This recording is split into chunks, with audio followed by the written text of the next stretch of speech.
Good evening, everyone. Time for another silver update.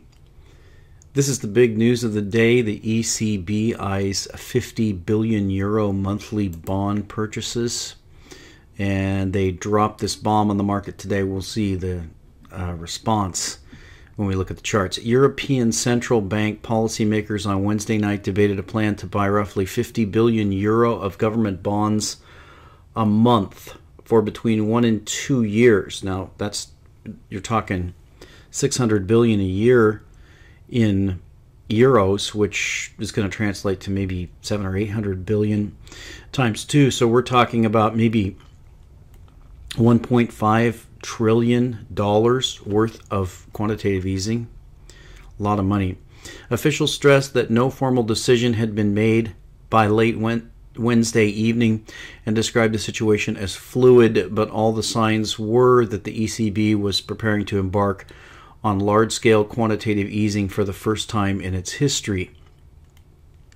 The ECB policymakers have debated the size of monthly purchases and telephone calls, according to two people familiar with the matter. The 25-member governing council of the bank were to meet for dinner on Wednesday to discuss a formal proposal. Monthly purchases of 50 billion euros would be at higher end of market expectations and imply the ECB will buy at least $600 billion of government bonds and possibly double that if the program continues for 2 years. The ECB said last month it intended to swell its balance sheet by roughly 1 to 3 trillion euros. The ECB was expected to buy 55 billion euros of government debt. Analysts polled by Bloomberg earlier this week said, size-wise, this won't be too disappointing to the market, said Nick Matthews, an economist at Nomura. So that's the decision, supposedly it's going to come down tomorrow. Now let's take a look at the reaction in the market, because this is going to be fascinating. First of all, one would expect that with an announcement of quantitative easing that you would see the biggest reaction would be, of course, be in the euro. Now here's the announcement here, and that comes in around, what do we have, 9:48. I think that's when the story was leaked. So you can see, look at the reaction here. Very interesting. Big sell-off in the euro. Well, a rally up into it, sell-off in the euro, rally in the euro, sell-off in the euro. Now we're rallying after hours. But that's not at all the biggest shocker of all. So let's go out to the 30-minute. And you can see that we have volume here. So you would expect with a big announcement like this, the biggest volume would come into the euro. Nope, it didn't. Well, perhaps maybe the biggest volume would come into the yen. Nope, not too much to speak of. Maybe the Swiss franc US dollar, because they recently unpegged. Well, a little bit of volume coming in there, but nothing to match the volume that came in when the unpegging happened. Perhaps the Swiss franc euro, maybe the volume went there. No, not really. Fourth in line as far as volume in the last recent days. What about gold? Perhaps devaluation of the euro would cause a massive amount of volume to come into gold. Nope, not historically speaking, not a record amount. What about silver? Well, look at that. The record volume came in silver. How much of a record volume? Actually, the biggest day of volume we've ever had, right there. 24 million is the volume. Now, I don't believe that's contracts. That's maybe kilos. Who knows? But regardless, that is the biggest volume we've ever had in the silver contract. Bigger than the days that we had here at the bottom forming, bigger than the Boston Hoaxathon, bigger than any day we've ever had in silver, and it happened today. Now, what was happening last night, let's go into the 1 minute.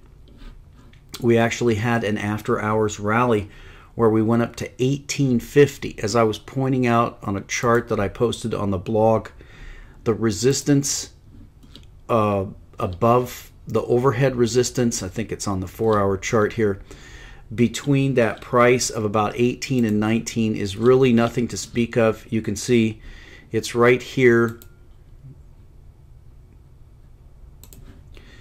It's right in this area here, this drop. So except for this drop where we went basically from 1850, but really the main is up here around 19. There's a little dip there and some dips over here. But this section here, I predicted that this would rapidly be taken out. Well, it actually was. It was taken out about halfway, not all the way to 19. We got that test, and look at that. They came in with the biggest smackdown against silver that they've ever done in history. And you can see on the 1 minute what we were doing. We were starting to rally out, out of that breakout of that formation that we had. We had a pretty clear pennant formation forming. We can see that when we get to, let's get out to the 10-minute chart. So you can see on the 10-minute chart we had a pretty serious pennant formation. Draw the trend lines in here real quick. And there's the trend. It was pretty strong. And this is the pennant breakout. You can see that we had this pennant forming right into here. You could draw it a couple of ways. You could draw it from here. And you could also draw it from up here with this big spike that sold off. Either way, we got a rally out of that formation. We were rising higher, and we got that big run up overnight. And then, of course, what did we get? We got the surprise announcement out of the ECB. Now, that's not that surprising because we get a lot of surprise announcements. But what is surprising is that they would use this as an opportunity to sell paper silver, even more than they sold during the Boston bombing bamboozle. So if you think about that, again, I've said this many times, silver is their Achilles heel. There's no question about it. Their behavior proves that it's their Achilles heel, that they try to make the markets do the exact opposite of what they should do.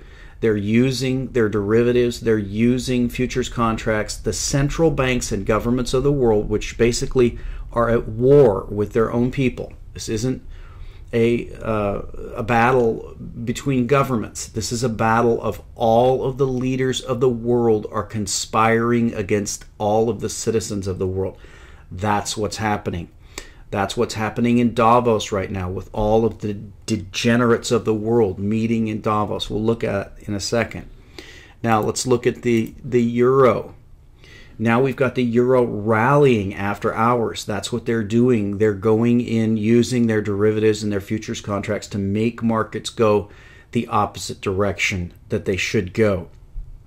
That's the way they try to instill confidence in their manipulations. Of course, the euro should have made a new low against the dollar based on this leaked news. And of course, silver should have made a new high based upon this leaked news. And of course, gold should have made a new high based on this leaked news. But we see exactly the opposite happening. So before we take a look at the debt and Obama's speech and what he said about things getting better, let's go over and look at what's going on in Davos. As I said, these are the degenerates of the world. There's a chief degenerate. I can't even talk about that guy. His sexual molestation scandals and his fake hundreds of $1 million global warming scam. These people are the most despicable people on the face of the earth. But, of course, they're flying in here to Davos in 1,700 private jets. Let's read this. Don't worry, I'm sure these will be non-polluting private jets powered by carbon offsets and unicorn magic. They will not in any way add to the heat death of the earth. Unlike you, toting your groceries home in a plastic bag in the back of an SUV, you should be ashamed of yourself. Why can't you fly around in a private plane like these people who really care about the environment? A squadron of 1,700 private jets are rumbling into Davos, Switzerland this week to discuss global warming and other issues as the annual World Economic Forum gets underway. The influx of private jets is so great, the Swiss Armed Forces has been forced to open up a military air base for the first time ever to absorb all the super rich flying in their private jets to the event, reports Newsweek. But it's for a good cause. What's next? A climate for action. Through a powerful visual narrative, Nobel laureate Al Gore reveals what's next for climate in 2015. Speakers, Al Gore, Pharrell Williams, yes, that's right, the rapper Pharrell Williams, and Kevin Wall. If only everyone could be as enormously conscientious as these people flying private jets to warn us that it's time to make home heating more expensive, outlaw plastic bags, and price food staples further out of reach. So you just can't make this stuff up. These people they're despicable degenerates. That's the only thing that I can say. Now let's look at some of the numbers that I pulled together, because if you listen to the State of the Union speech last night, President Obama made a lot of claims. One of the claims that he made is that he has reduced the deficit, or he's in the process of reducing the deficit, or reducing the debt, or however you want to call it. So what I wanted to do is go in and pull the numbers, not the fabricated numbers that are reported in the press, not the massage numbers reported by the government, but just the raw numbers. I decided to use the date roughly, well, not the date of the speech because that's not available yet, but the closest date that I could find to it, and that's going to be the 16th of January. So what I did was, the first thing I did was I went to the 16th of January of 2015, and then I pulled 1 year earlier than that, and I subtracted the total debt figure and came up with a number. That is the number of dollars, these are in billions, the number of dollars accumulated since 1 year before that. So that's what this first column is. The second column is the president who was responsible for that. And then there's some other numbers that I'm going to discuss here that come from all those other numbers. So the first thing we want to note here is the series of numbers that we have from Obama. You can see we're not going to credit Obama with 2009 because that budget was set, that money in debt was set in Bush's last year, 2008. So Bush gets the big goose egg for that $1.4 trillion deficit that he brought in for 2009. And that's actually, you can see that's ending 1/16/2009. So that's for the year 2008. Any one of these dates is going to be for the previous year. So Bush gets the big goose egg for that, but you can see Obama followed right up with a $1.7 trillion deficit for his first year, followed by $700 billion, $1.2 trillion, $1.2 trillion, $800 billion, $800 billion. So could you argue that he's reduced it? Well, he certainly reduced it from the massive blowout number that he put in for his first year. I guess if you want to do books that way, just make such a massive blowout of destruction of anything that you can't do that bad in the future. That's not a very good track record. So you can see with Bush that his kind of stayed steady most of his administration. It blew out right there near the end. Clinton, on the other hand, he started off with pretty heavy deficits, and then they tended to reduce until they just about broke even. There wasn't any year where the debt didn't increase, but there was a year where the deficit was nearly zero. So we give him a 0 for that. So what we wanted to look at, and what's behind the basis of these claims, obviously Obama can't claim that he has reduced the deficit in raw numbers because he's never put in a number lower than every other number except for the very last year of Bush. So that's a little bit disingenuous to make that claim. But let's do it the way they do it, because they do it as a percentage of GDP. That's the way they like to report it. They don't want to look at the raw numbers. They want to look at the percentage of GDP. So there's a couple of numbers that I pulled out here. First of all, I did the percentages increase, how much the debt has increased based on what existed. And you can see with Clinton, he added a total of $1.5 trillion to the debt in his 8 years in office, and that's a 34% increase on where the debt was at when he started.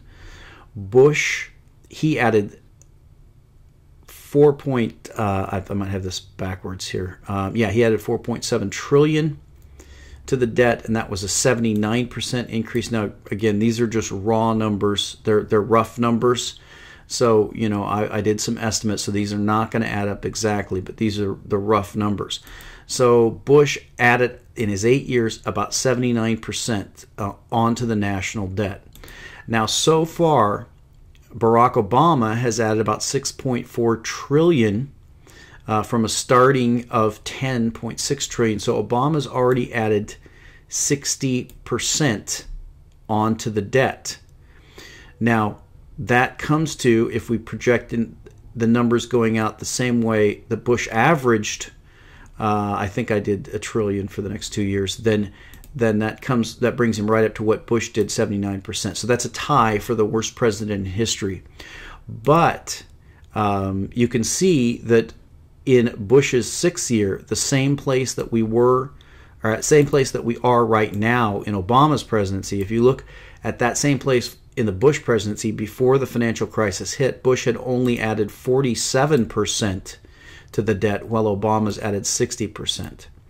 So if things continue on normal as they go, Obama will probably tie for the worst president in history as far as adding to the debt. But if things blow out like they did with Bush's presidency, and that seems to be a tendency, it's a good way to have a crisis right there at the end of someone's term.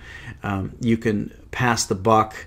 You can also take the blame so that the next person who comes in, next puppet that comes in, can point back at you and blame you and try to make claims that he's improving. So that's a pretty common strategy. We might see that. If that cycle continues into the future, then that's going to mean that the economic blow-up is going to happen probably in 2016, Obama's last year. And if that's the case, and that turns out to be the case, that we have some kind of blow-up like that, then you can see that we project maybe 800 on here, which would bring us to 72, and then a blow-up similar to Bush's would triple that, and that would put another 2.4. So that would put us at about 10 trillion. That would actually put Obama at the 100% figure. If we have a similar blowout to what we had under Bush, Obama would be the first president who had ever doubled the national debt during his time in office. So we're going to have to wait and see. Definitely not the rosy picture that he pointed out in his State of the Union speech. So back to the silver chart, it's very interesting that we had that largest volume day that we've ever had in silver, and that was a capping of the move that we had up to test the 18 to 19 level. They had to come in and cap it with massive volume. They had to come out with a leaked announcement, and then the moment we had that leaked announcement, we had massive paper selling in the silver contract, more massive than any selling in any futures contract in any market. This happened in the silver market, and that is absolute proof that silver is the Achilles heel for these degenerates in Davos. And we'll talk to you next time.